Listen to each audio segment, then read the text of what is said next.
Gaza में उबाल, बढ़ता बवाल।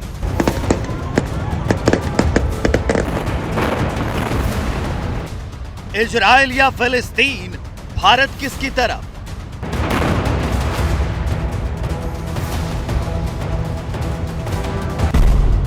मुश्किल है डगर, भारत की है पूरी नजर। इजराइल जख्मी है, लहूलुहान है, घायल है। इस स्थिति में उसे किस किस देश का समर्थन मिला हुआ है, ये तो आपने देख लिया, अच्छे से जान लिया। ईरान ने इजराइल के साख का क्या किया, वो भी देख लिया। इजराइल की तरफ से लगातार कहा जा रहा है, आरोप लगाए जा रहे हैं कि हमले भले ही हमास कर रहा हो, बैकिंग फिलिस्तीन की हो, लेकिन आशीर्वाद ईरान का है। इजराइल के पूर्व राजदूत डैनियल कैमरॉन ने एबीपी न्यूज से सुपर एक्सक्लूसिव इंटरव्यू में साफ साफ ईरान को अपने देश में हो रहे हमले का दोषी बताया। Without Iran, there is no Hamas. Iran finances, Iran trains, Iran gives the general idea. Iran is always on the background of what Hamas does. Hamas एक आतंकी संगठन है जिसकी दो मांगे हैं। इसका पहला उद्देश्य जिहाद का सहारा लेकर स्वतंत्र फिलिस्तीन की स्थापना करना है और दूसरा आतंकवाद के माध्यम से इजराइल को कमजोर करना है। हालांकि यह संगठन अपने आप को आतंकी संगठन नहीं बल्कि खुद को फ्रीडम फाइटर मानता है। इजराइल पर हमले की शुरुआत हमास ने ही की, जिसके बाद दुनिया साफ तौर पर दो गुटों में बंट गई है। भारत ने अभी तक अपना रुख साफ नहीं किया है। भारत हमेशा से फिलिस्तीन को तमाम मंचों पर समर्थन करता आया है।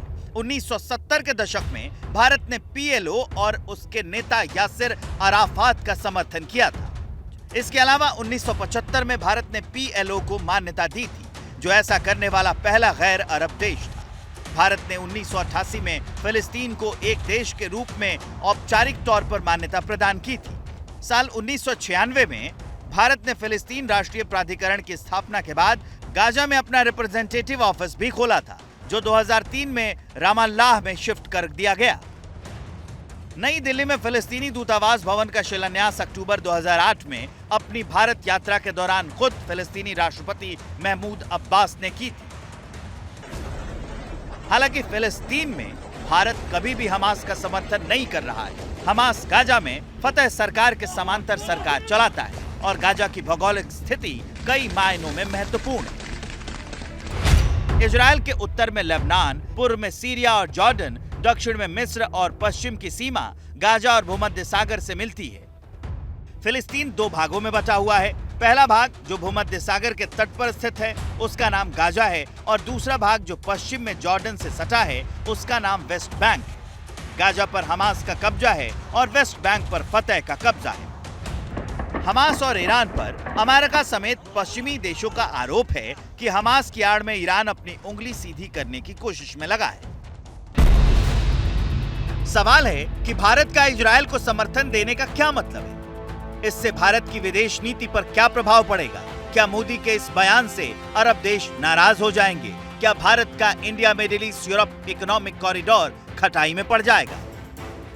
हमास के साथ कौन खड़े हैं?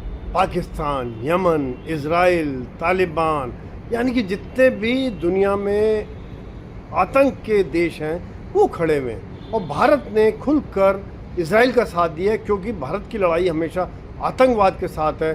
दुनिया के हर फोरम में, हर प्लेटफॉर्म में भारत ने एक बार नहीं अनेकों बार बोला है कि सभी देशों को मिलकर आतंक के खिलाफ लड़ाई लड़नी है।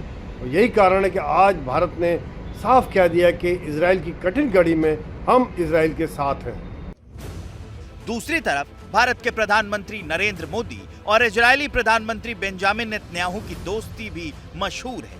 शनिवार को हमले के बाद पीएम मोदी ने ट्वीट किया। फिलिस्तीन के संगठन हमास की ओर से किए गए रॉकेट हमले को पीएम नरेंद्र मोदी ने आतंकी हमला करार दिया। भारत ने 1950 में इजराइल को मान्यता दी थी और भारत ने कई मौकों पर इजराइल का साथ दिया है। हालांकि 1992 से पहले भारत के इजराइल के साथ कूटनीतिक संबंध नहीं थे। 1992 में पहली बार भारत ने इजराइल के साथ अपने कूटनीतिक संबंधों की शुरुआत की थी।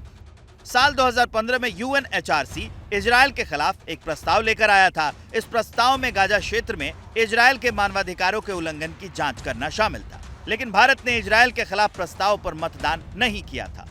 ऐसे ही जून 2019 में भारत ने संयुक्त राष्ट्र आर्थिक और सामाजिक परिषद में इजरायल की ओर से पेश किए गए एक डिसीजन के पक्ष में वोट किया था, जिसमें एक फिलिस्तीनी गैर सरकारी संगठन को सलाहकार का दर्जा देने पर आपत्ति जताई गई थी। इजराइल और फिलिस्तीनी मुद्दे पर भारत का हमेशा से एक न्यूट्रल स्टैंड रहा है, क्योंकि हमारी दोस्ती मिडिल ईस्ट के देशों के साथ भी है, फिलिस्तीन के साथ भी है, इजराइल के साथ भी है।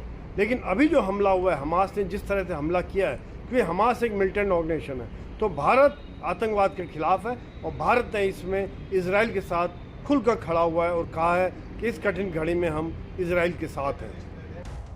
साफ है, जिस तरह भारत रूस यूक्रेन युद्ध में तटस्थ रहा, ठीक उसी तरह शांति बहाल करने की कोशिश में लगा है।